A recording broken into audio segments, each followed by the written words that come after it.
Hello, this is Mike, and welcome to Season 5 of Urban Legends and Mythology. Today we are discussing a very controversial figure. He has been called everything from the father of modern esotericism and occultism, to an enlightened, although hedonistic, philosopher, to the wickedest man in the world, even referring to himself at times as the Beast. Sits. I am, of course, talking about that late 19th and early 20th century magician and occultist, the father of Thelema, Aleister Crowley. Now, I'll be honest, I've been watching documentaries about this guy and reading books about this guy for a while, and most of the stuff I read about this guy gives a very sanitized, kind of whitewashed version of this man's life. Now, yes, those books and films, they did focus mostly on his eccentricities, his occultism, his bisexuality, his struggles with heroin addiction, but they all kind of sum him up in the same way. They sum him up as this enlightened, misunderstood philosopher who's almost like a hero. And something about that kind of irks me. Because when I started digging a little deeper, looking at the personality of this person, and getting to some of the accounts written by the people he interacted with, and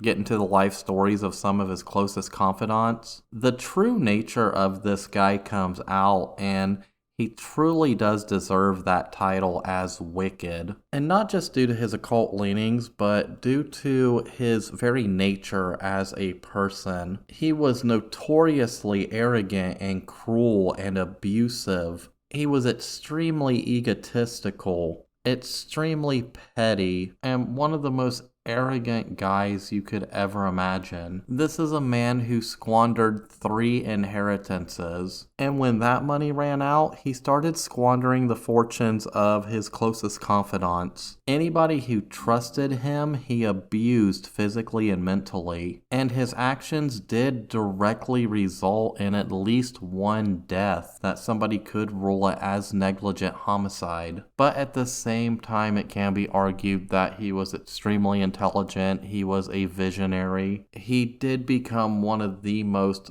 influential people in modern occultism, modern paganism, modern mysticism. It can be argued that he was an early pioneer of that hedonistic lifestyle that the hippies would take up in the 60s, that whole free love mindset, and it can be argued that the whole New Age mysticism movement can pretty much be linked to him. So, as I said, a very controversial figure. Now, I am going to tell that same story that everybody knows about him. However, unlike most biographies and documentaries, I'm going to add in some accounts from the people who knew him. Accounts of what really happened to these people in the aftermath of interacting with this guy. But as always, let's start at the beginning. So, the guy that we know as the infamous Aleister Crowley was born Edward Alexander Crowley on 12 October 1875, and he was born into a very wealthy family. However, if you looked at his childhood home, you wouldn't realize that at all. Because while his grandfather had made a fortune in the brewing and distilling industry, his father was a very staunch, kind of early fundamentalist Christian who really believed and embraced the idea of having a hard life and a really frugal lifestyle. And his mother was a zealot, a religious fanatic when it came to this. They were members of what was called the Plymouth Brethren, which was this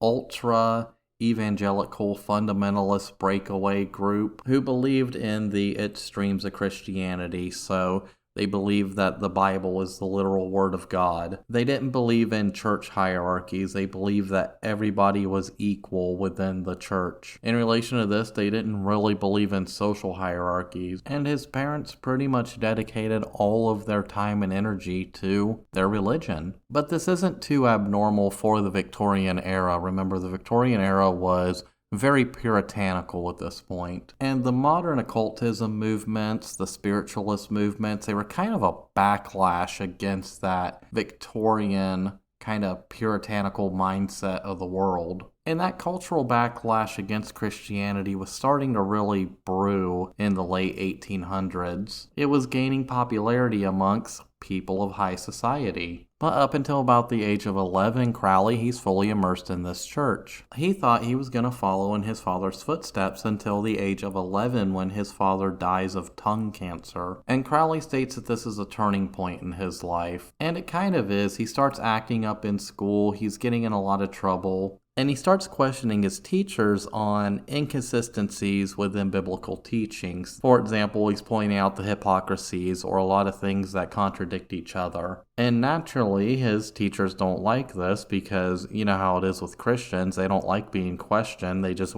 blindly believe everything. So he starts to distrust this whole system, and I can imagine that this destroys his whole worldview. However, in his teenage years, he's very sickly. So upon the request of one of his uncles, he goes and lives with his uncle. And his uncle, thinking that he's going to die soon, thinks that, you know what, if he gets out and enjoys life, maybe it'll help. And if it doesn't, well, then he's had a little bit of fun in life. And it's when he's living with his uncle that he's introduced to a lot of new things. For one, he's introduced to literature that isn't biblical, which has a huge influence on him because he remains a poet and a writer for the rest of his life. He's also introduced to mountaineering, which he takes up and becomes a professional at, and he does that for much of his life. But he's also introduced to, let's just say, the fun side of life. And at 15, he loses his virginity to a prostitute that his uncle pays for, to which he takes a particular liking to that activity. Pretty much to the point where he ends up getting the clap at least once. Of course, his mother is horrified by this behavior, and she goes so far as to call him the beast and the Antichrist, to which he responds to these criticisms by seducing one of the maids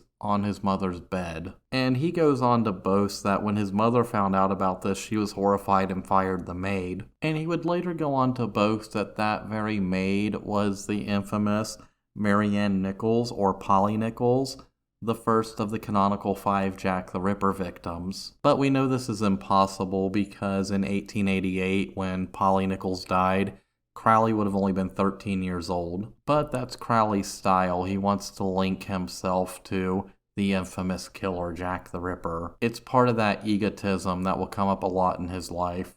But it's in around 1894 when he's taking chemistry courses at Eastbourne College, where he really starts to develop interests in chess, poetry, and mountain climbing. And he becomes a natural at chess. He ends up winning several local tournaments. At one point, he even entertains the idea of becoming a professional chess player. Imagine how history would have turned out if he pursued that instead of all the occult stuff. But this is really when he gets into mountaineering too, so he joins the Scottish Mountaineering Club, where he first climbs Beachy Head, and then in the following year, he goes to the Bernese Alps, and he's climbing all these peaks on these expeditions. And a lot of people will say that he was a fair mountaineer. He frequently goes on mountaineering expeditions, I think well into his 30s. He's actually part of the first attempt to ever climb K2 in the Himalayas, but I'll get to that later. So in 1895, he enters Cambridge University, specifically Trinity College, where he enrolls in this 3-year course. And he originally decides to study philosophy. However, with approval from his personal tutor,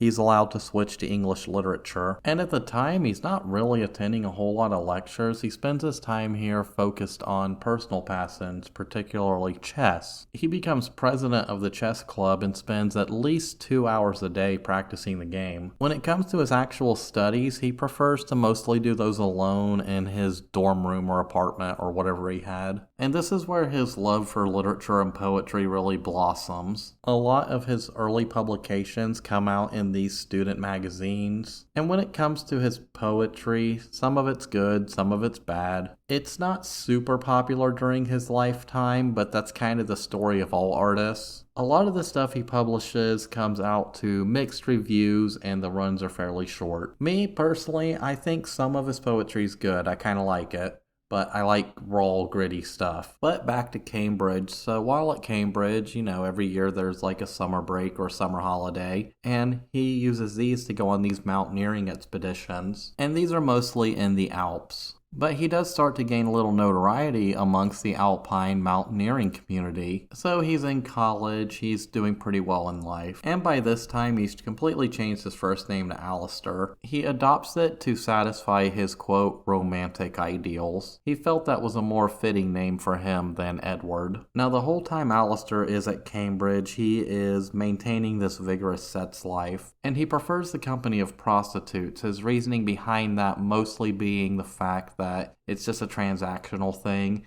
He doesn't have to put any work into it. And hell, he can have them literally delivered to his door if he wants. However, it is believed that he did end up catching syphilis from this, and there's no cure for that yet, so he's gonna have it for a while. However, something does happen in October of 1987. He meets a man by the name of Herbert Charles Paulette, who was president of the Cambridge University Footlights Dramatic Club, and the two start a homosexual relationship with each other. A very short-lived one, but Crowley would go on later to say that this was his first significant mystical experience, which a lot of biographers have interpreted as him recognizing his emerging bisexuality. And remember, this is the 1890s. This is illegal at the time. I mean, this is contemporary with Oscar Wilde getting sentenced to prison for such acts. However, this relationship doesn't last long and they break it off, mostly because Paulette, he doesn't share Crowley's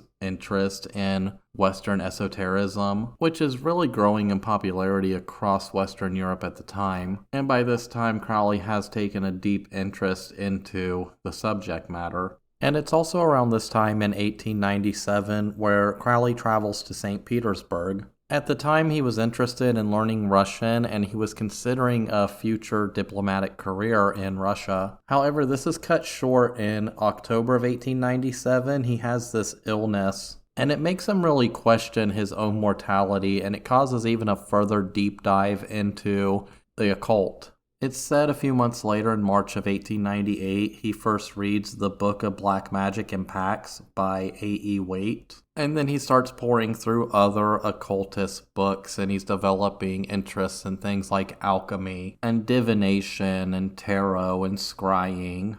All these occult learnings that are really popular at the time. Later that same year, he publishes a string of poems. One is Alkadama, A Place to Bury Strangers In, and his more successful White Stains, which to those who don't know, it is this really decadent series of poems that was actually banned from publication in England due to its erotic, not safe for work nature. However, by July of this same year, he drops out of Cambridge.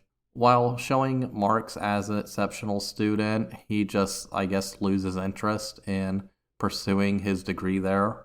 But the very next month, he's traveling in Switzerland where he meets this chemist by the name of Baker, and they begin discussing their love for alchemy, which makes sense because alchemy is kind of the foundation of modern chemistry. It's just chemistry with some magic thrown in. So this Baker dude introduces him to his brother-in-law, and that's where he becomes introduced to the occult society known as the Hermetic Order of the Golden Dawn. Now, this was one of those almost Freemason-type secret societies. At this time, it had been around for about 10 years, and it was very popular amongst a lot of elite folk, like the famous Irish poet William Butler Yeats or William Conan Doyle, who had an interest in spiritualism.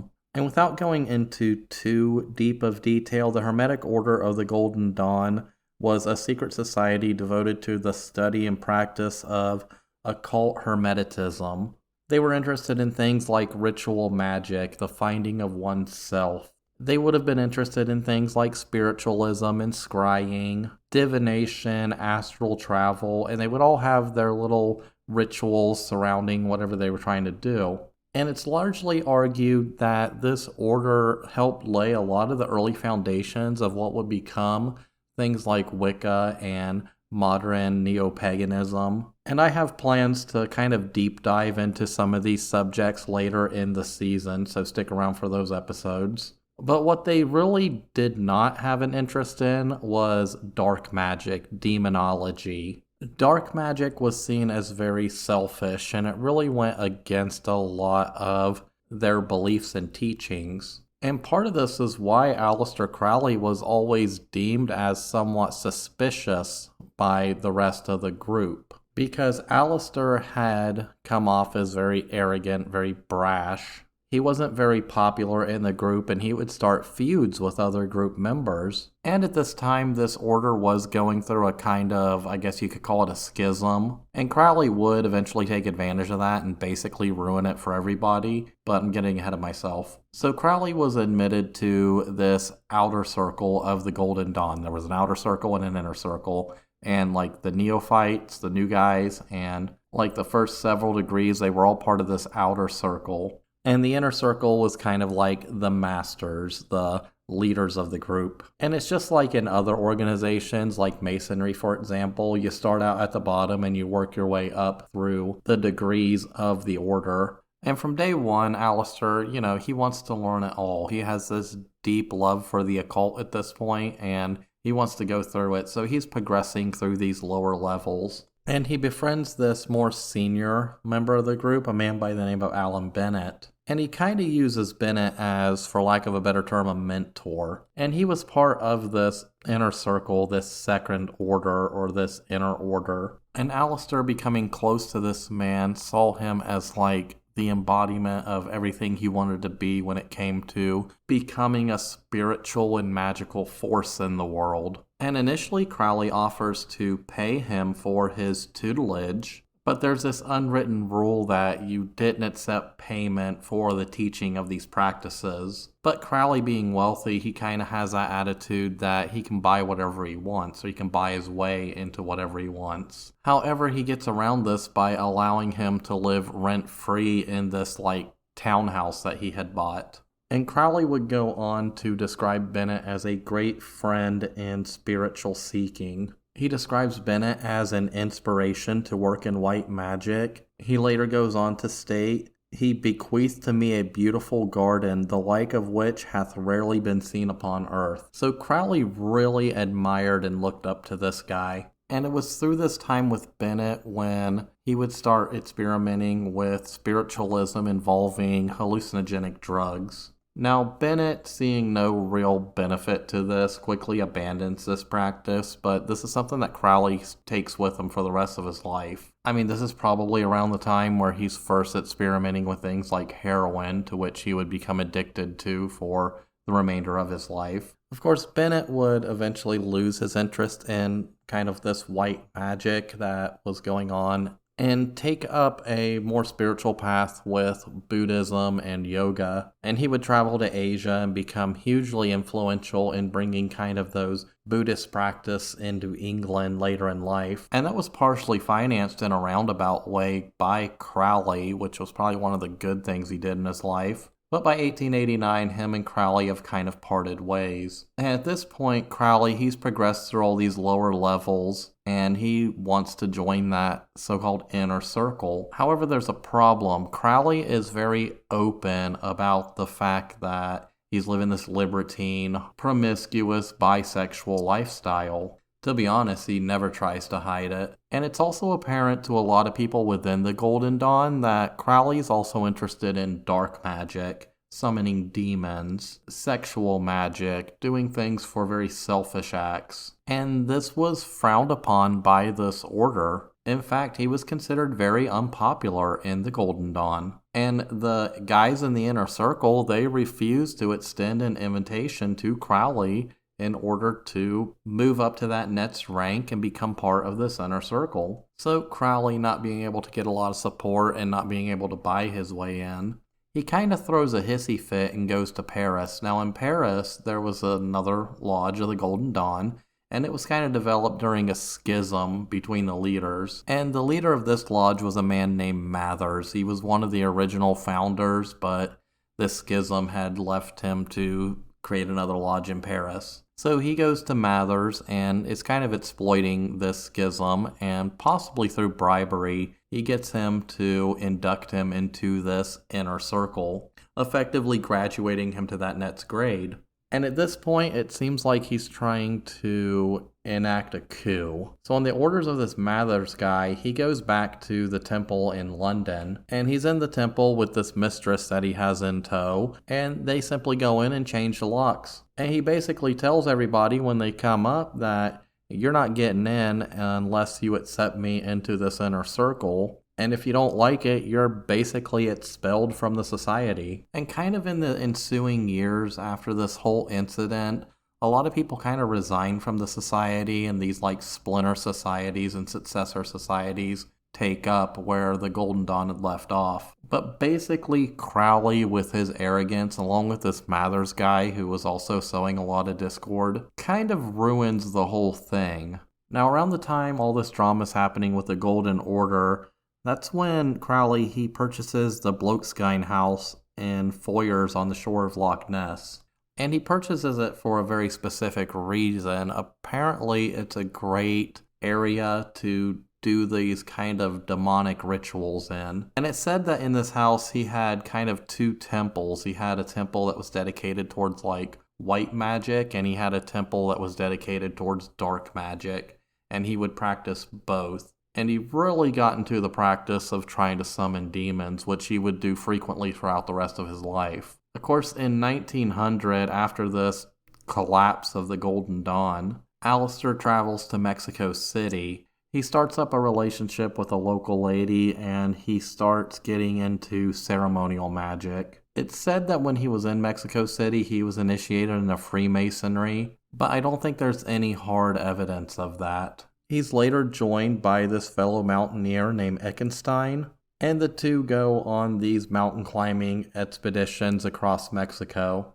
After this, he travels to San Francisco for a little bit and then travels to Hawaii before traveling to the Far East. So he's basically going on like this grand world tour, apparently. He eventually makes it to Ceylon, where he meets up with his old friend Alan Bennett, and the two of them spend some time together before Bennett goes on to Burma in order to become a Buddhist monk. After this, Crowley decides to tour India, where he takes up an interest in Raja Yoga. Later in 1902, he's met up once again with his friend Eckenstein and some other mountaineers, and they attempt the first climb of K2, which, for those who don't know, is the second highest mountain on Earth after Everest. However, this attempt becomes an absolute disaster. It took them 2 weeks alone just to get to the foot of the mountain, and they attempted to climb the mountain 5 different times. Now, part of the reason why the attempt failed was because they lacked modern climbing equipment, they didn't have weatherproof fabrics back then.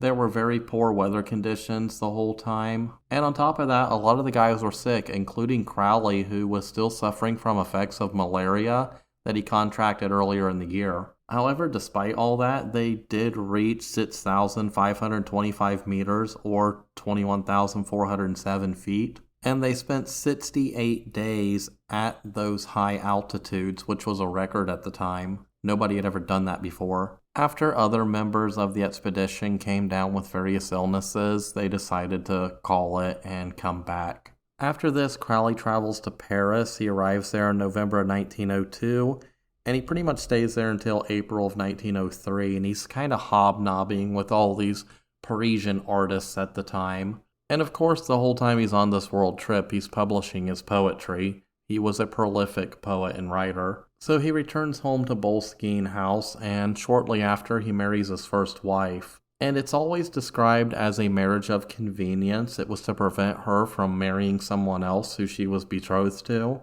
And initially, the marriage is fine. They go on a honeymoon to Paris, then to Cairo, then on to Ceylon. And it said it was during that honeymoon when he fell in love with her. And a particular incident happens in Cairo in 1904. So they rent this apartment, and Crowley sets up this temple room, and he's trying to evoke these Egyptian deities. And this is kind of a theme through Crowley's life. He's always trying to evoke demons or angels or deities from other religions. And at this time, he's studying a lot of Arabic mysticism, and I would guess ancient Egyptian polytheism. Now, according to Crowley, during these invocation rituals, Rose would regularly become delirious, and she would inform them during these states of delirium, they are waiting for you.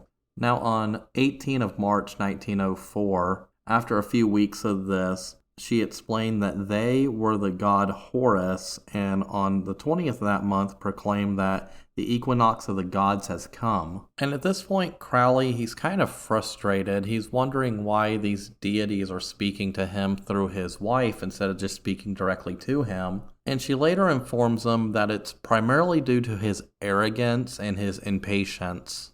During another one of these rituals, she leads Crowley to a nearby museum where she shows him a 7th century BCE mortuary stele known as the Stele of Ak-F-N Khonsu.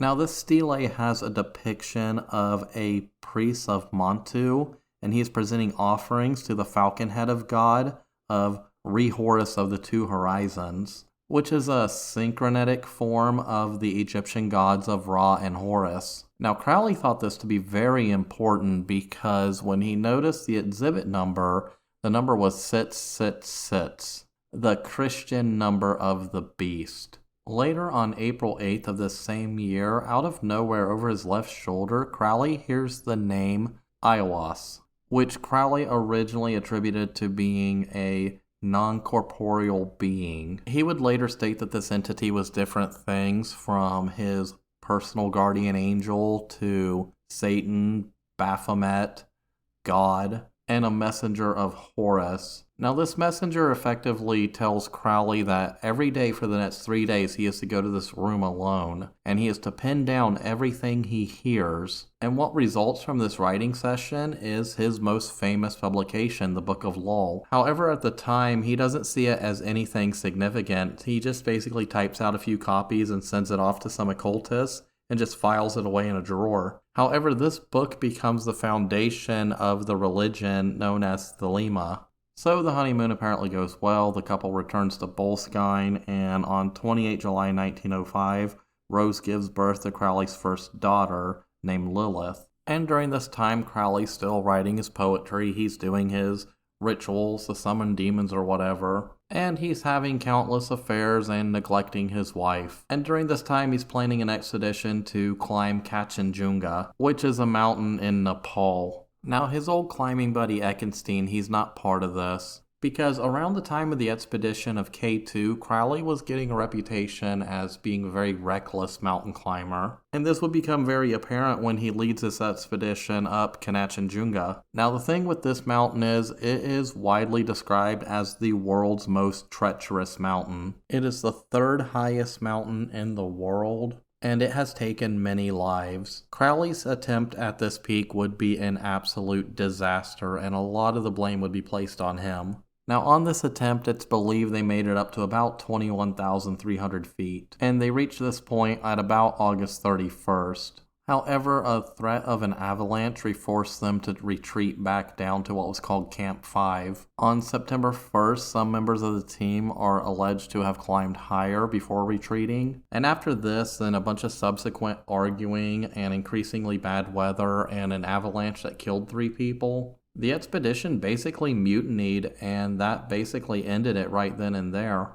And a lot of people blame these deaths on Crowley for being reckless during this expedition, and it tarnished his name in the mountaineering community. Mountaineers no longer trusted him. So after this failed expedition, he's in India, and Rose and Lilith, they accompany him. And they're forced to leave India in a hurry because during a mugging incident, Aleister non-lethally shoots these 2 muggers and is basically told to get the hell out of the country. So they travel to Burma, where he meets up with his old friend Bennett, who at the time is a Buddhist monk, before departing for China. And it said that throughout this whole journey, Crowley was smoking opium like every single day. And every single day he was spending time on his spiritual and magical work. He was reciting the Bornless Ritual, which was his invocation to his holy guardian angel. But while he's in China, he finds out that this old flame of his, a woman named Elaine Simpson, who is fascinated by the Book of Lul that he sent her, happens to be in Shanghai. So he basically ditches his wife in China and goes to Shanghai to hook up with this old flame. And it's said that together they were conducting rituals in order to invoke iOS, But in actuality, we know that they were mostly just doing opium and fucking. This is Aleister Crowley we're talking about. And at the same time, he's trying to drum up some support for a second expedition up Kachinjunga.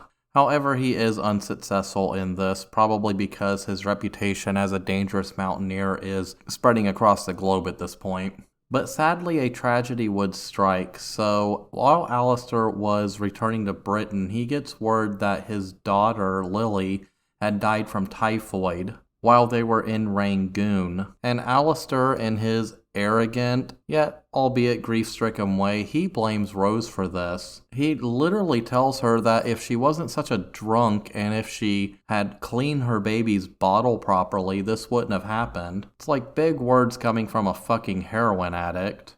But, you say a lot of stupid things when you're grieving. But this causes emotional distress for both of them, and she undergoes emotional distress very hard. Rose basically dives deeper into alcoholism. She becomes very reclusive, while Aleister indulges more in his sexual hedonism. Now, while the two do have a second daughter in 1907, her name was Lola Zaza, the marriage is basically dead at this point. By 1909, they would divorce, and Aleister would have her committed to an insane asylum for her alcoholism, where she would remain for the rest of her life. So in subsequent years, Crowley's back in London. He meets up with another man who he considered a mentor named George Cecil Jones. And together they perform these occult rituals, and they're imbibing in hashish. And in 1909, Crowley writes an essay called The Psychology of Hashish, in which he championed the drug as an aid to mysticism,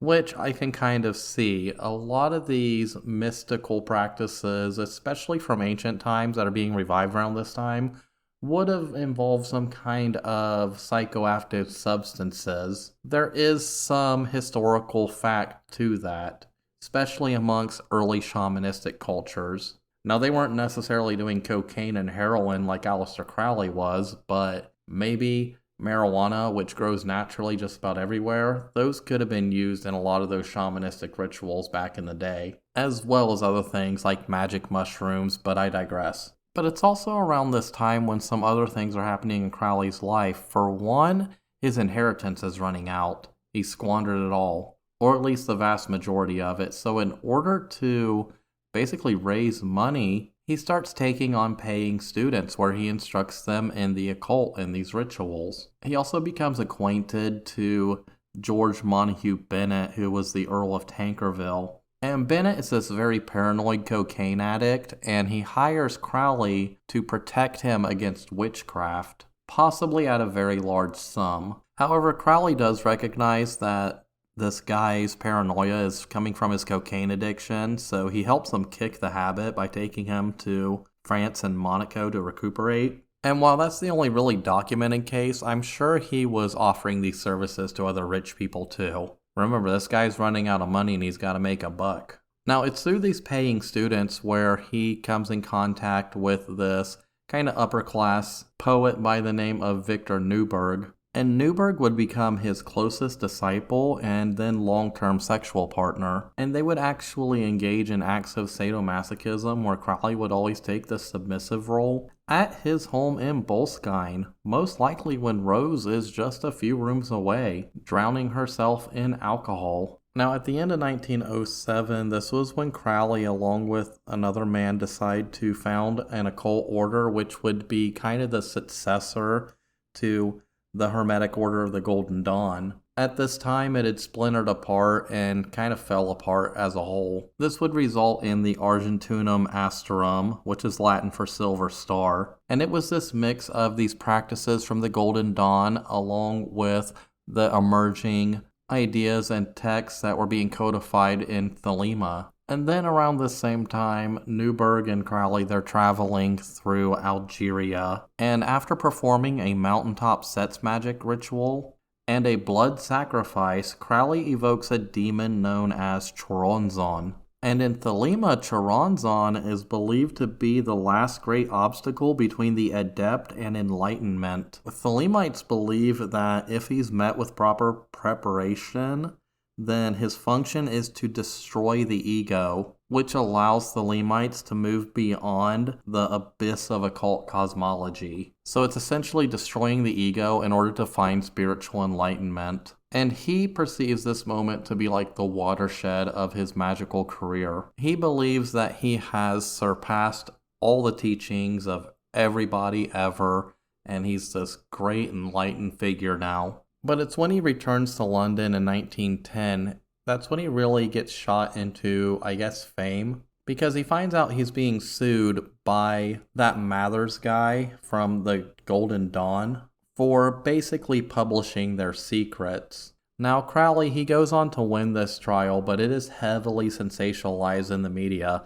The media is calling him a Satanist, the wickedest man alive. And he just rolls with it. He plays it up because he wants the publicity, he wants the fame, and he wants the money that's coming with that. So even though he wasn't a Satanist or an advocate for human sacrifice, he just goes along with it. And it boosts membership in his new organization. And it's through this organization where he's developing things like the Rites of Artemis and the 2 final holy books on Thelema.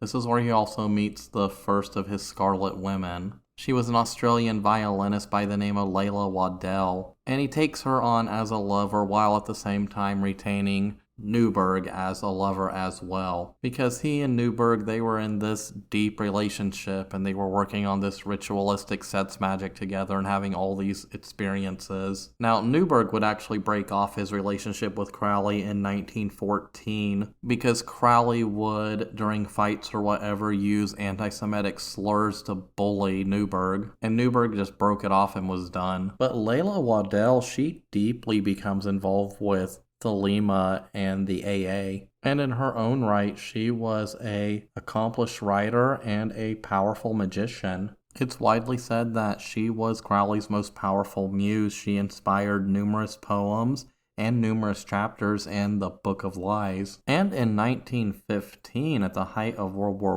I, when Crowley is in America, she's accompanying him on violin while he's standing at the base of the Statue of Liberty, declaring the formation of an Irish Republic. However, by 1915, their relationship would fall apart due to Crowley's numerous infidelities. By 1923, she would return to Sydney and live out the rest of her life. Which brings us to an interesting time, World War I, when Crowley was living in the United States.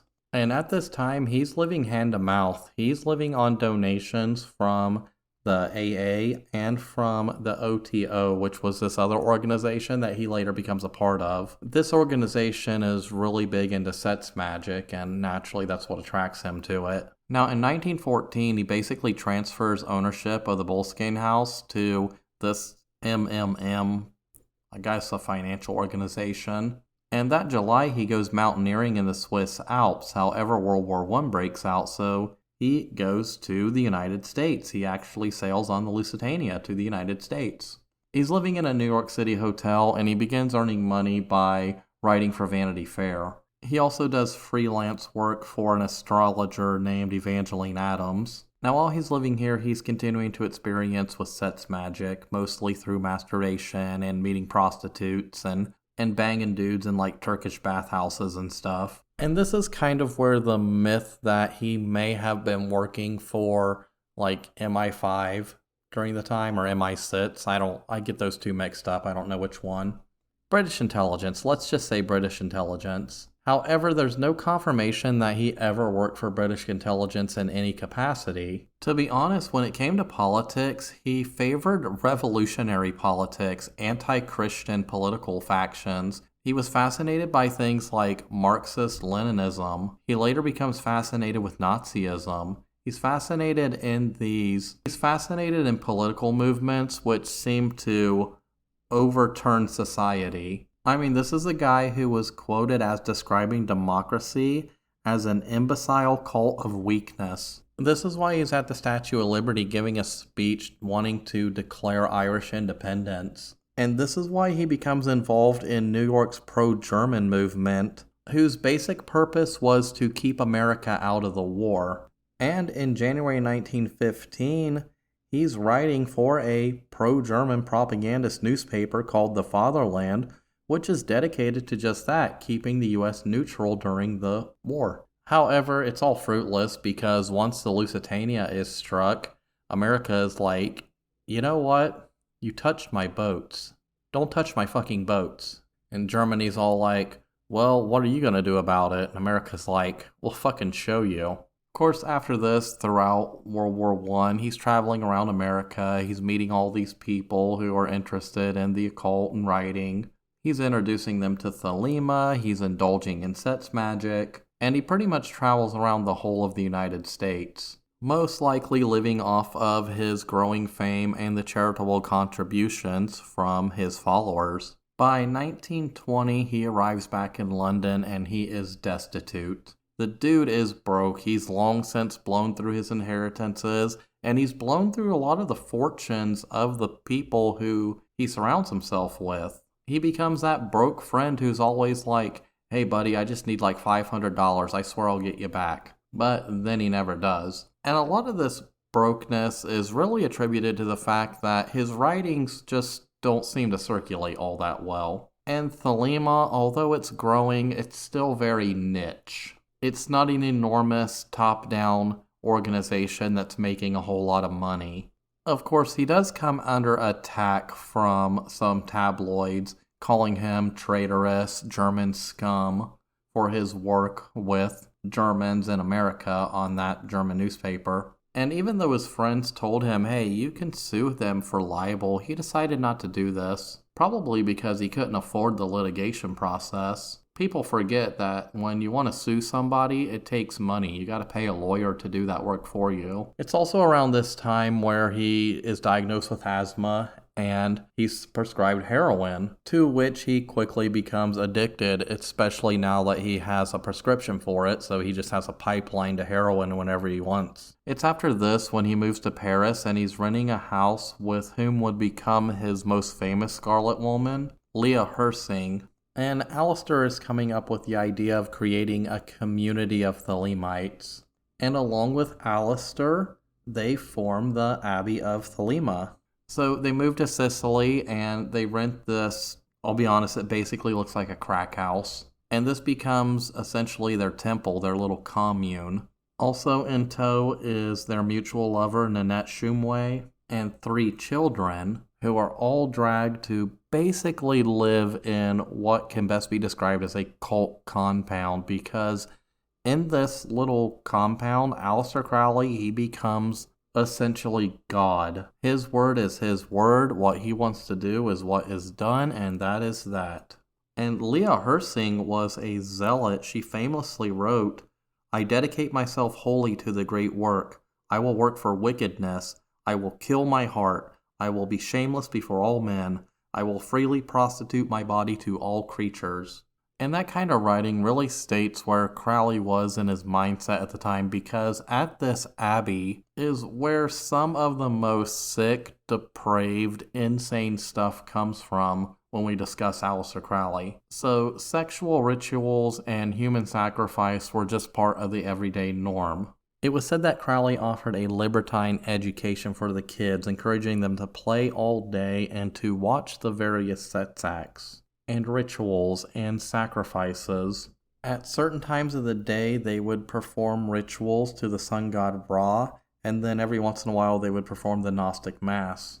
This is basically somewhat of a parody of a Catholic Mass. However, it's to invoke magic, and part of this Mass involved taking of the golden cake of light. Now, this is very different from the Catholic wafer. The golden cake of light was basically a wafer which contained bodily fluids. I don't think we need to go into any further detail. But Crowley believed that these bodily fluids, when taken in this form during this ritual, would evoke certain types of magic, and he held that all bodily fluids were sacred, especially those of the sexual organs. So this was a ritual that would happen from time to time. Now, outside of these rituals, the people of the compound who would come and go were free to basically indulge in whatever they wanted. They were essentially left to their own devices. In Crowley's case, he would indulge in painting. He would occasionally travel to nearby Palmero to buy supplies, buy drugs, buy cocaine, heroin, and purchase the services of rent boys. It was said that the drugs at this point were basically dominating his life, and the massive use of cocaine was eroding his navel cavities. It was also said that the place was very filthy. Wild animals were free to just come and go as they pleased, which were fine because they were being used in these sacrifice rituals. They were throwing their food and trash and whatever, just anywhere and everywhere. Nobody was doing the dishes. Like I said, it's like living in a crack house or a punk rock squat. Now, Herzeg and Crowley's daughter, this infant daughter they had at the time, she dies in October of 1920 at this place. And I can only assume it was because of the disgusting conditions of this place. However, right at the end of 1920 or early 1921, Nanette, who was also living there, gives birth to a daughter, possibly Aleister's daughter. But it's hard to say. People were coming and going, and fucking orgies were going on all the time.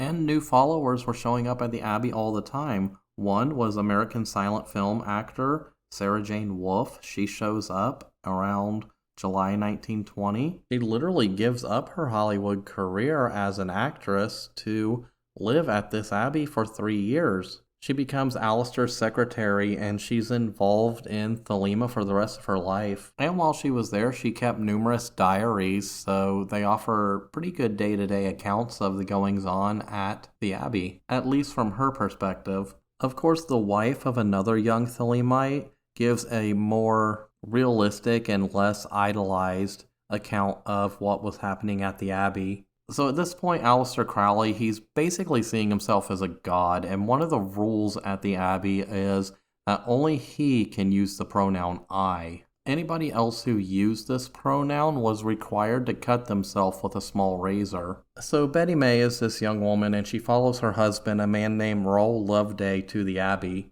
And Raoul is completely enamored with Aleister, and he takes his word as biblical, as if it was coming from God himself. However, Raoul was never able to break that habit of using the pronoun I, and he would use this razor to cut himself repeatedly, time after time, day after day. It was said after a certain amount of time he was just covered in little cuts. He was 100% devoted to this man. She would later state that during a ritual, Aleister made Raoul drink the blood of a sacrificed cat, and this led to him becoming very sick, and he subsequently would die from this illness. However, there is an account that that's not the case at all, that Loveday drank from a nearby polluted stream that Aleister had told everybody not to drink from because it was polluted, and he died from a subsequent liver infection. Now, I will state that the whole cutting yourself with a razor blade thing and not being allowed to say I and the blood drinking ritual, this all comes from Betty May's personal account.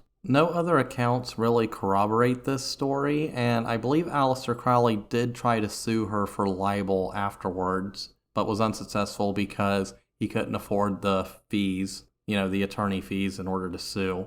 However, the media runs with that story, and by the time that story kind of hits the media in fascist Italy, around April 1923, and all this stuff's coming out about this weird occult figure who's living in this abbey, doing all these sacrifices and whatnot, the government sends him a deportation decree and forces him to leave the country. The abbey closes soon after that.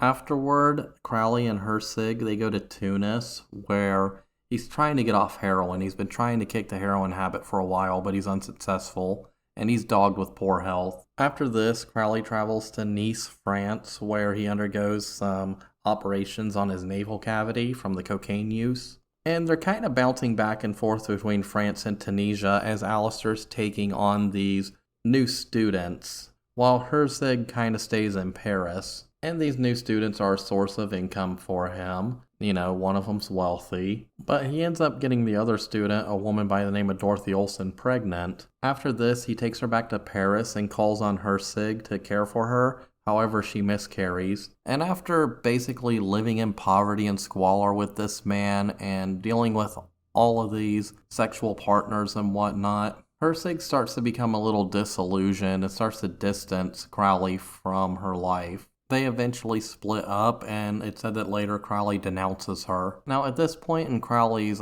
spiritual life, he's pretty much considered himself to become a prophet. He's the prophet of this new religion, Thelema.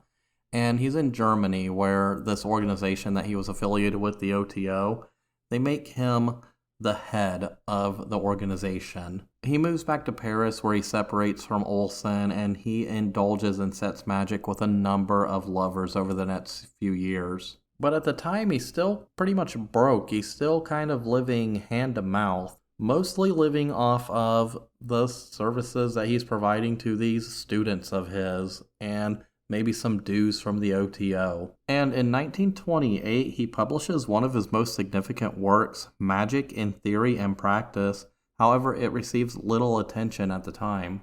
Now, in 1928, Crowley is deported from France. The French authorities didn't like his reputation, and they didn't like the thought that he was possibly a German agent, especially considering the OTO was a predominantly German society, and he had an affinity for Nazism, which was on the rise at the time. So he, along with his future wife, a woman named Maria Teresa Sanchez, they travel back to Britain and they marry in August of 1929. And Crowley's continuing to write. Now, between 1930 and 1938, he's largely living in between London and Berlin. He's basically bouncing back and forth. And at this time, he's taking on new magical partners and new students and new lovers. It's basically just who he is. And throughout the 1930s, he finally has a little bit of money, so he starts suing people for libel. Some of these cases he wins, some of these cases he loses. However, in 1935, he's basically forced to file for bankruptcy because it's found out that he's spending 3 times more than he earns in a year, which is just completely unsustainable. A couple years later, in May of 1937, he gives birth to another son with Deidre Patricia Dorothy, who literally was an admirer who just was like, hey, I want to have your baby. And he's like, okay, awesome. And throughout the 30s, he seems to have kind of toned it down a little bit. He's publishing more books and he's doing more socializing with friends. In fact, his book, The Equinox of the Gods, actually sold particularly well, at least well enough to give it a second print run. Also in 1937, he's in Soho and he's given this series of public lectures on yoga, which I'm sure he was compensated for. And at this point, he's mostly living off contributions supplied by an American lodge of the OTO out in California, which was led by the famous rocket scientist Jack Parsons, who was not only very interested in thelema, he went on to create the Jet Propulsion Laboratory, also known as JPL. He laid a lot of the early foundations, which would become jet and rocket technology here in the United States. The guy was a very important guy when it comes to that history, but I digress. And it was during this time where obviously the Nazis have taken over Germany. And Crowley was very intrigued by this. He was intrigued by social movements which upended the natural order of things like fascism. And I guess he saw some of that occultism going on in the Nazi regime because he believed that they would eventually adopt thelema as their national religion. However, they don't do this. The regime actually abolishes the German OTO and imprisons its leader. And that becomes basically that for the OTO in Germany. But when the Second World War did eventually break out, Crowley wrote to the Naval Intelligence Division offering his services. However, they did decline. However, in 1940, his asthma worsened, and the medication he was on at the time for this was being manufactured primarily in Germany, which was under a trade embargo. So he has a hard time getting his asthma medication, so he goes back to his old friend heroin, and quickly once again becomes highly addicted. So as World War I progresses and the Blitz hits London, Crowley retreats to this little seaside town in Devon known as Torquay. And we know he's here at this time because he was admitted to a local hospital briefly for asthma, and he would entertain himself by visiting the local chess clubs. However, he does eventually tire of Torquay and he returns to London, where he's making future plans for the OTO, and he's even entertaining the idea of creating his own custom tarot set. By 1944, he moves to Hastings in Sussex, where he took up residence at the Netherwood boarding house. He takes in another man, possibly a lover, to be his secretary, and instead of giving him a wage, he pays him in magical knowledge. And at the time, he's mostly working on writings, and He's trying to breathe some new life into kind of Britain's branch of the OTO. But it's an uphill battle because as the war is winding down, mysticism and the occult is no longer vogue. He spends the remaining 3 years of his life at this Netherwood boarding house where he entertains friends and family and still indulges in the occult in his writings. And on 1 December 1947, he dies of chronic bronchitis aggravated by pleurisy and mitochondrial degeneration at the age of 72. His funeral was held on December 5th at Brighton Crematorium, and only about a dozen people attended. During this funeral, it's said that readings from the Gnostic Mass, the Book of Law, and Hymn to Pan were read. His ashes were then sent to his publisher and fellow occultist, a man named Carl Germer, in America, where he buried them in his garden in Hampton, New Jersey, thus ending the life of Aleister Crowley, the wickedest man in the world. And despite him being a deeply flawed, arrogant, egotistical, whoremongering sex fiend, he does become one of the most influential figures to come out of the late 19th and early 20th century when it comes to things like occultism. What he and his associates and followers largely did was introduce a lot of Eastern culture into Europe and subsequently America. Ideas like yoga and polytheism and Buddhism really made its way to the Western world as a result of him and these followers. That whole modern New Age mysticism, that hippie movement, all of that stuff that really took off in America in the 1960s, that all kind of stands on the back of what these people were doing in the 1910s up until the 1930s. And a lot of what Crowley was doing would go on to influence religions like modern Wicca or LaVeyan Satanism. It all kind of grew up out of these little practices, which to be honest can really stretch its roots all the way back to spiritualism in the 1850s. But it is kind of a hell of a legacy, which is why he is on that list of the 100 most influential Britons, and why a lot of people look up to him, especially artists, and I kind of get why they whitewash the story. A lot of the stories leave out some of the less desirable things he did, or it leaves out some of his less desirable beliefs, and it mostly leaves out a lot of his arrogance and his ego. But that's really all I have to say about Aleister Crowley. He was an extremely influential, extremely complex character who may have gone off the deep end a couple of times. And with that being said, I think I will end it there. Once again, this is Mike, and you are listening to Urban Legends and Mythology. So as always, I thank you for listening. If you enjoyed it, go give it those stars on Spotify, maybe share my links. And if you really enjoyed it for whatever reason, you can always donate to that link in the description of every episode. I would greatly appreciate that. And as always, if you don't want to do any of that, just tell a friend that you're listening to an interesting podcast. Word of mouth is the number one way this show has always grown, and it will remain the number one way this show grows, and that's all due to you guys. Without you guys, I wouldn't be at the beginning of Season 5, and I wouldn't be on my way to my 100th episode, which is coming this season. And I hope you really do enjoy this season because I have kind of a theme planned for it. And barring some kind of massive catastrophe, I hope that it all goes well. Once again, this is Mike. I thank you for listening, and I will see you in the next one.